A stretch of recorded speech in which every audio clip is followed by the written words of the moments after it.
Bonjour à tous. Alors, vous avez vu maintenant comment construire un site web WordPress avec le thème 2025 qui est celui qui est sorti en novembre 2024. Ce thème sera utilisable pendant toute l'année 2025 et à la fin de l'année 2025, il y aura le thème 2026 qui sortira.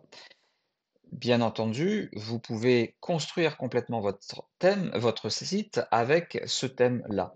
Néanmoins, tous les sites web créés en 2025 vont par défaut avoir ce thème-là. Donc, si vous voulez réellement sortir de ce domaine de présentation, il faut peut-être recourir à d'autres thèmes utilisables. Donc, lorsque l'on va dans le back-office, dans Apparence, nous utilisions toujours Éditeur. Dans Éditeur, on peut encore personnaliser un petit peu plus, hein. Je n'ai pas parlé des modèles, des modifications des modèles, de la composition qu'on peut réutiliser, ou même carrément des styles qui nous permettent de mettre des variantes de couleurs et de police de caractères simplement en prenant un de ces thèmes présents là, ou bien en jouant avec les palettes de couleurs. De la même manière, lorsque vous allez rentrer dans votre outil, et bien là, vous avez les styles par défaut qui vont pouvoir être modifiés. Donc, on va pouvoir changer la typographie, où là, on a les différents polices de caractères, hein, les différents jeux de police avec les différentes tailles de police utilisables. Mais il y a bien d'autres choses qui sont disponibles. Donc, vous avez les différents styles qui sont présents là, qui sont utilisables ici. Nous pouvons également changer les couleurs, mettre un arrière-plan, mettre des ombres ou retoucher carrément la mise en page. Nous pourrions voir plus en détail comment cela fonctionne. Néanmoins, lorsque l'on veut réellement changer l'allure du site, à ce moment-là, et que l'on ne veut pas complètement tout construire, ça serait faisable, mais ça prend beaucoup de temps, on peut se reporter à des modèles prêts à l'emploi. Ces modèles prêts à l'emploi, ça s'appelle des thèmes, sont des templates en fait utilisables. Donc quand je vais dans Apparence, on a une première option qui s'appelle Thème. Lorsque je clique sur thème, eh bien j'ai un ensemble de thèmes déjà préinstallés. Donc on a le thème 2025, on a le thème 2024, on a le thème 2023, les autres ont été perdus, mais je peux également ajouter un nouveau thème. Et il existe des dizaines de milliers de thèmes. Donc ça sera à moi de choisir l'un des thèmes qui me plairait le plus. Alors, il y en a des dizaines de milliers, comme je vous l'ai dit.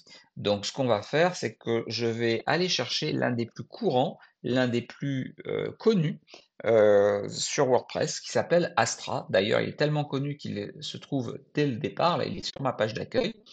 Donc, il y a ce thème Astra qui est une autre présentation, mais vous en avez plein d'autres. Donc, vous pouvez choisir vraiment le thème qui vous plaît.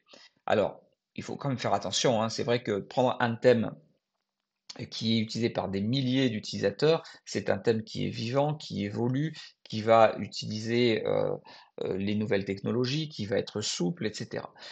Néanmoins, Astra est un thème assez ancien, donc du coup, il ne va pas reposer sur la technologie FSE, hein, du Full Site Editing, comme on l'a vu, mais sur l'architecture classique de WordPress, celle-ci. On va le voir, et donc on va être obligé quelquefois de faire des choses que nous ne faisons plus sur cette nouvelle technologie FSE. Mais on va encore pendant quelques années être à cheval entre ces deux technologies. Donc moi je vais prendre ce thème Astra, mais je vous laisserai en essayer d'autres. On va l'installer. Alors on pourrait le prévisualiser avant, hein, on pourrait voir un petit peu la version qui est, ce qu'il permet. Donc il y a tout un tas d'explications sur les thèmes qui sont utilisables, et vous trouverez sur Internet de nombreux outils et de nombreuses pages permettant de comprendre ce que permet de faire Astra. Moi, je vais simplement installer ce thème dans ma bibliothèque de thèmes. Donc, je vais faire installer. Ça prend quelques secondes, le temps que l'installation se réalise. Et puis, une fois que l'installation sera faite, voilà, c'est fait, eh bien je vais l'activer. L'installation consiste en fait à aller télécharger sur le dépôt les fichiers Astra et les placer sur mon serveur. Ensuite, une fois qu'il est placé sur mon serveur, je vais pouvoir activer le thème. Attention, lorsqu'on active un thème, bien souvent, on détruit ce que l'on avait fait avant. Donc, il va falloir retravailler toute la mise en page. Donc, je vais le faire parce que on va voir que ça nous permet quand même d'avancer assez rapidement sur de nouveaux outils. Donc là, normalement, mon thème est activé, puisque on voit que le thème activé, c'est Astra maintenant, alors qu'avant, c'était le thème 2025. Je vais aller voir sur le front office de mon site. Donc là, je suis sur l'ancienne version euh, de mon, euh, de mon site web.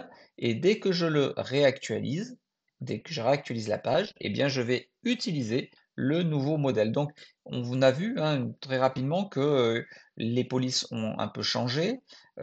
J'ai surtout perdu mon pied de page. Vous voyez que tout tient sur une page. J'ai conservé mon menu. Des fois, on perd le menu. Donc, il y a des choses qu'on conserve, il y a des choses qu'on perd. Alors là, il faut regarder un petit peu ce que l'on a, mais on a une présentation qui forcément est différente. Voilà, donc vous la voyez, là, la présentation est totalement différente de mon blog. Ah, je m'aperçois d'ailleurs qu'il a retravaillé le menu, il l'a réordonné, puisque j'ai à propos à gauche, ma page d'accueil t-shirt éco-responsable, elle est au milieu. Donc il va falloir qu'on retravaille un petit peu quand même cette en-tête. Je retrouve mes mentions légales en haut alors que je les avais enlevées. Donc il va falloir retravailler ce menu. Tout ça, nous le verrons dans les vidéos qui suivent. J'espère que cette vidéo vous a plu et je vous dis à très bientôt.